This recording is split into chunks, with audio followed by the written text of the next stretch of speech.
আমরা সমগ্র জাতির বন্ধু হতে চাই, আমরা সমগ্র বাংলাদেশের বন্ধু হতে চাই।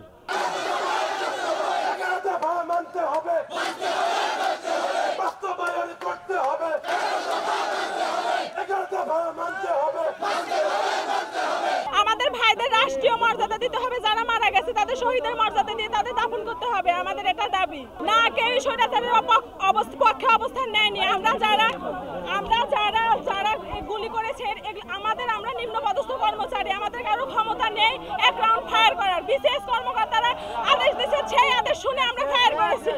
আমাদের কারোর এক ফোঁটা ক্ষমতা নেই যে আমরা এক রাউন্ড ফায়ার করব। আমরা কোনো রাজনৈতিক ছত্রছায়ায় বা কোনো মন্ত্রণালয়ের অধীনে কাজ করতে চাই না। আমরা বিচার বিভাগের মতো স্বাধীনভাবে স্বতন্ত্রভাবে কাজ করতে চাই। আমরা জনগণের পুলিশ হতে চাই, আমরা জনবান্ধব পুলিশ হতে চাই।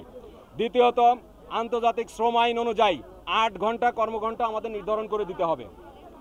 আর অতিরিক্ত কাজ করতে হলে আমাদের সেই টিএবিলের ব্যবস্থা করতে হবে। আমাদের বিসিএস ক্যাডাররা একজনও মারা যায়নি আজ পর্যন্ত, সব মারা গেছে আমাদের কনস্টেবল ভাইরা। এই আমাদের এখন লাঞ্ছিত হতে হচ্ছে তাদের জন্য। বিসিএস তো সব পলাতক, আমরা এখন কি করব? আমাদের তো কেউ প্রতিবাদ জানাচ্ছে না। আমরা সমগ্র জাতির বন্ধু হতে চাই, আমরা সমগ্র বাংলাদেশের বন্ধু হতে চাই। আমরা নির্যাতিত পুলিশ, সারা বিশ্বের লোক জেনে গেছে যে আমরা নির্যাতিত পুলিশ। সারা বিশ্বে কোথাও দেখেন পুলিশকে এইভাবে নির্মমভাবে হত্যা করা হয় নাই। আমাদের তো কোনো ক্ষমতা নেই, বিসিএসরা আমাদের উপর যেটা আমাদের আদেশ করে আমরা সেটাই করি। আজ কেন তারা পলাতক, কেন তারা আমাদের দায়িত্ব নিল না, কেন আমাদের ভাই বোনরা মারা গেল?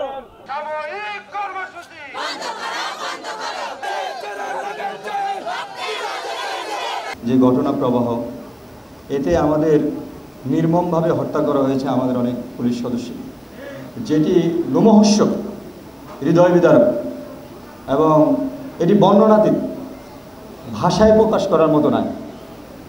আমি আপনাদের মাধ্যমে এটা বলতে চাই যে আমরা যে চাকরিটি করি, এই চাকরিটি জনগণের সেবার জন্য। আমরা শোকাবহত, আমাদের এই শোক আসলে বলার মতো না। পৃথিবীর ইতিহাসে এই ধরনের শোক নেই।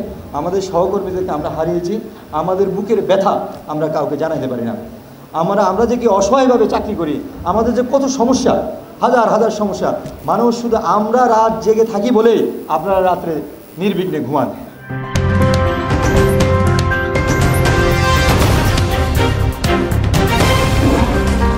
Voice of Tiger.